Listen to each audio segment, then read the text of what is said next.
को नमस्कार मेरी तरफ से। मेरा नाम मालेंद्र यादव है। मैं लैंग्वेज टीचर हूँ हिंदी का। आपके बच्चों को हिंदी पढ़ाता हूँ, जो कि हमारी राजभाषा है या अभी मातृभाषा भी कह सकते हैं, है ना। दो तरीके से चलती है हमारी। आप एक लोकल लैंग्वेज चलते हैं, एक अंतर्राष्ट्रीय स्तर पे या राष्ट्रीय स्तर पर चलती है आपकी हिंदी, इंग्लिश, बहुत सारी भाषाएं चलती हैं।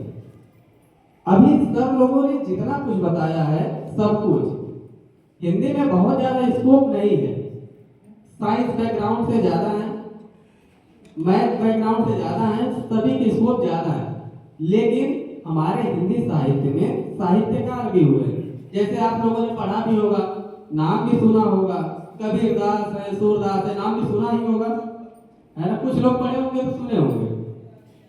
ये लोग एक साहित्यकार हैं, एक कवि हैं, एक लेखक हैं। इनको लोग अंतर्राष्ट्रीय स्तर पर भी जानते हैं। एक गलत फहमी बन जाती है लोगों के अंदर कि हमारी हिंदी कहीं और नहीं जा सकती है, उससे बहुत ज्यादा स्कोप नहीं है।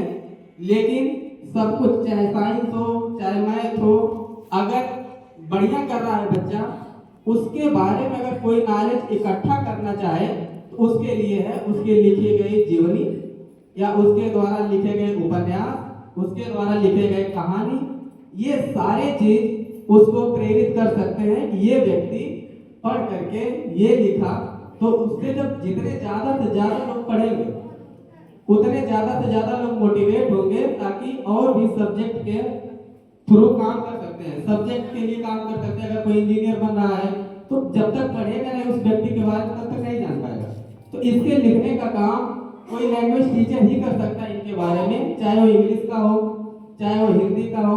उनके बारे में लिखेगा तो ज्यादा से ज्यादा लोग पढ़ेंगे, मोटिवेट होंगे। दूसरी बात यह है कि विदेशों में ट्रांसलेटर भी पढ़ आते हैं, अपने देश में भी आते हैं, विदेशों में भी आते हैं। अगर बच्चा इंग्लिश पढ़ रहा है या हिंदी पढ़ रहा है या उर्दू पढ़ रहा है, कहीं भी जाता है तो ट्रांसलेटर का काम करता है, जिससे उसका स्कोप और ज्यादा बढ़ जाता है। ट्रांसलेटर एक दूसरे देश के लिए लैंग्वेज को ट्रांसलेट करने का काम करता है, अनुवाद करने का काम करता है, इससे और ज्यादा स्कोप आ सकता है। तो हम ज्यादा से ज्यादा यही कहेंगे आप लोगों को कि बच्चों को तर्क करने के लिए छूट दीजिए। थोड़ा आप भी तर्क करिए कि अच्छा ये बताइए, मान लीजिए आपका कल्चर है, आपकी संस्कृति है, बोल दीजिए उनसे कि ये बताओ आदिवासियों का जीवन पहले कैसा था और उनके अपेक्षा आज कैसा है। एक बार बताइए, तुम पढ़ रहे हो, तुम्हारे टीचर पढ़ा रहे हैं, तुम बताओ कि कैसा है। तो बच्चा आपसे तर्क करेगा, इससे आपको भी नॉलेज मिलेगा और उस बच्चे का नॉलेज भी विकसित होगा, ताकि वो लिख सके, आगे चल के कविकार बन जाए, साहित्यकार बन जाए, रचनाकार बन जाए। तो ये काम आपका है। बच्चों को केवल और केवल बात नहीं देना है कि केवल और पढ़ो बैठ करके, नहीं, उसका टाइम लिमिट करिए, टाइम बात दीजिए कि पढ़ना है। लेकिन इसका मतलब ये नहीं है कि आप केवल पढ़ाई पर जोड़ दें, नहीं, उसको समाज का भी नॉलेज होना चाहिए। अगर समाज का नॉलेज नहीं है तो वो बच्चा केवल किताबी कीड़ा बन करके रह जाएगा और शायद आगे जा करके वो उतना अच्छा परफॉर्मेंस न कर पाए जितना अच्छा करना चाहिए।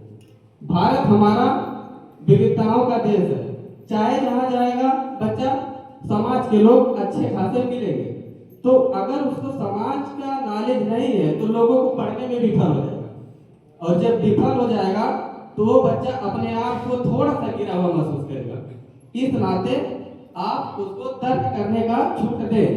घर में दो बच्चे हैं या फिर आप हैं, भाई है, बहन है, उसी से तर्क कर लीजिए, कर दीजिए कि तर्क करेगा करके, समझ विकसित हो, नहीं तो एक किताबी कीड़ा बन करके रह जाएगा। और अंत में यही कहूंगा कि हिंदी से भी बहुत ज्यादा स्कोप है। अगर रचनाकार बन जा रहा है, लिखते लिखते कहानीकार बन जा रहा है, जीवनीकार बन जा रहा है, तो आज अपने राष्ट्रीय स्तर पर नहीं अंतरराष्ट्रीय स्तर पर विख्यात हो जाता है। उसके द्वारा लिखे गए लेख को लोग पढ़ते हैं, मोटिवेट होते हैं, और मोटिवेट होकर के अगला आदमी उसी कदम पर चलने के लिए तैयार होता है। ज्यादा नहीं कुछ कहूंगा, लेकिन ये है कि आप लोग तर्क करिए बच्चों से, उनको बोलिए कि आप स्कूल में पढ़ते तो हो, लेकिन आपके टीचर जो पढ़ाते हैं ठीक है, ये बताइए हिंदी है, ये बताओ कि हमारा कल्चर कैसे पहले चल रहा था, आज कैसा कल्चर चल रहा है, इन दोनों में बताओ क्या अंतर आया है, पहले का बच्चा कोई डिफरेंस आया है, या हमारा कल्चर खत्म हो रहा है या बढ़ रहा है, क्या हो रहा है। तो वो बच्चा आपको अच्छे तरीके से डिफाइन करके बताएगा कि हमारा कल्चर वास्तव में आगे जा रहा है या कम हो रहा है। इससे आपको भी नॉलेज मिलेगा। बहुत ज़्यादा नहीं बोलेंगे। धन्यवाद।